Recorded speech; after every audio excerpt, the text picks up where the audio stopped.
नमस्ते. गणगणगणात बोलते. स्वादगाथा या माझ्या चॅनेलवर तुम्हा सर्वांचे मनापासून खूप खूप खूप स्वागत आहे.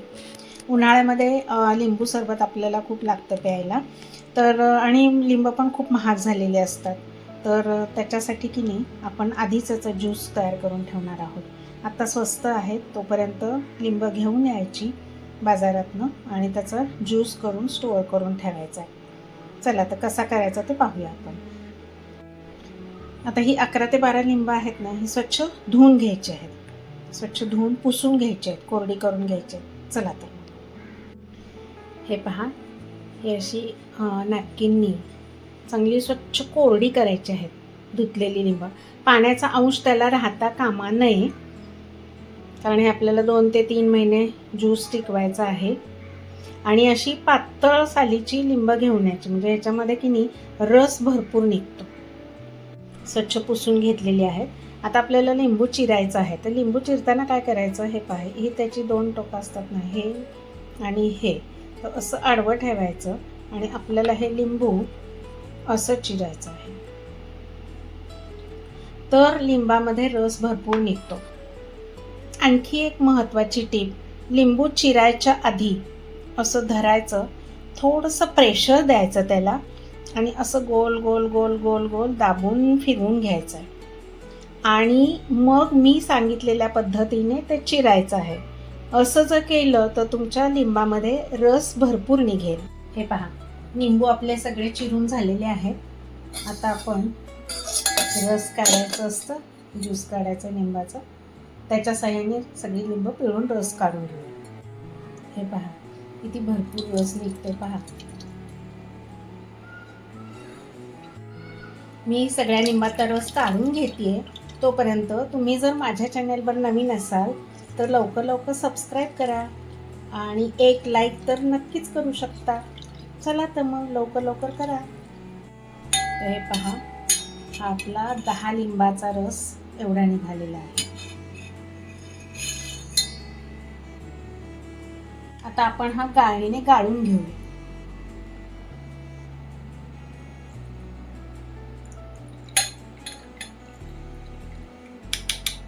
तर असा मिळून आपला हा 1.25 कप रस मिळालेला आहे आपल्याला. आपला 1.5 कप रस निघालेला आहे. तर त्याच कपाच्या मापाने आपण 4 कप साखर घेत आहोत. 2 कप घेतली आहे मी ऑलरेडी आतमध्ये. 3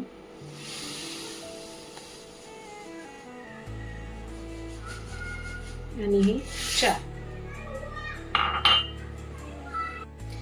साखर बुडेल आपल्याला एवढंच पाणी घ्यायचं आहे, कारण आपल्याला याचा एकतारी पाक करून घ्यायचा आहे.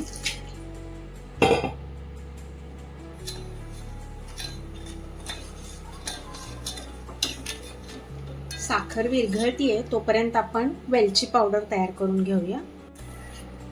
हे असं करून ठेवलेलं सरबत आहे.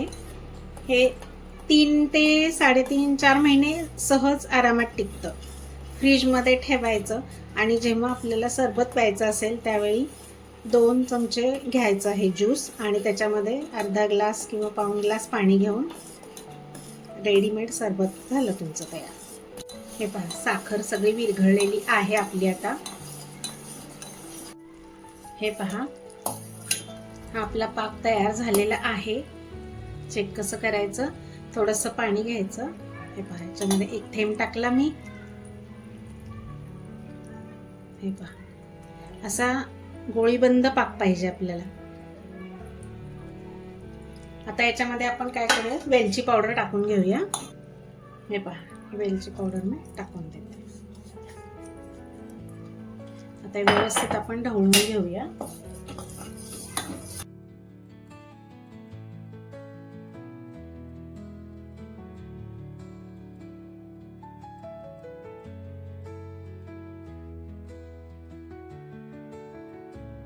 चला, तर हे आपलं आता साखरेचा पाक झालेला आहे. असं व्हायला हवं.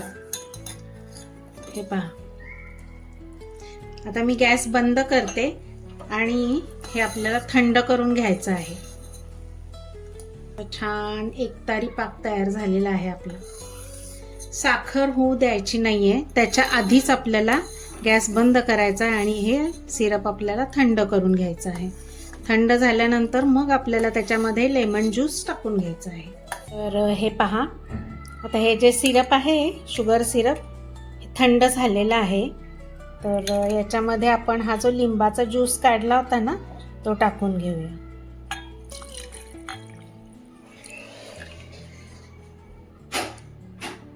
दीड ते पावणे 2 कप झाला होता ना. आणि आता हे व्यवस्थित सगळं ढवळून घ्यायचं आहे, मिक्स करून घ्यायचं आहे आणि मग स्वच्छ कोरड्या बरणीमध्ये भरून किंवा बाटलीमध्ये भरून फ्रीजमध्ये ठेवून द्यायचं आहे. हे सगळं मिक्स करून घेतलेलं आहे. आता हे पियायला घेताना कसं घ्यायचं पहा. तर हे करायचं, 1 चमचाभर, मोठा चमचा भरून आपल्या ग्लासमध्ये ओतून घ्यायचं आहे. तुम्हाला जसं आवडेल तसं, जास्त कॉन्सन्ट्रेटेड आवडत असेल तर जास्त घ्या, 1.5 चमचा घ्या. त्याच्यामध्ये नंतर हे गार पाणी घ्यायचं आहे.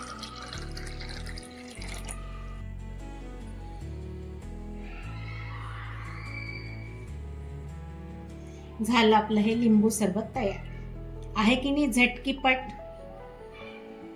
चला तर तुम्ही पण नक्की करून पहा आणि मला एक तरी कमेंट द्या, एक तरी लाईक द्या आणि नवीन असाल तर माझ्या चॅनलला लवकरात लवकर सबस्क्राईब करा.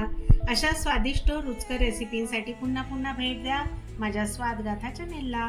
लवकरच भेटू आपण पुढील नवीन व्हिडिओमध्ये नवीन रेसिपीसह. तोपर्यंत मस्त खान, स्वस्त राहा. माझा व्हिडिओ पूर्ण पाहिल्याबद्दल खूप खूप खूप धन्यवाद. बाय.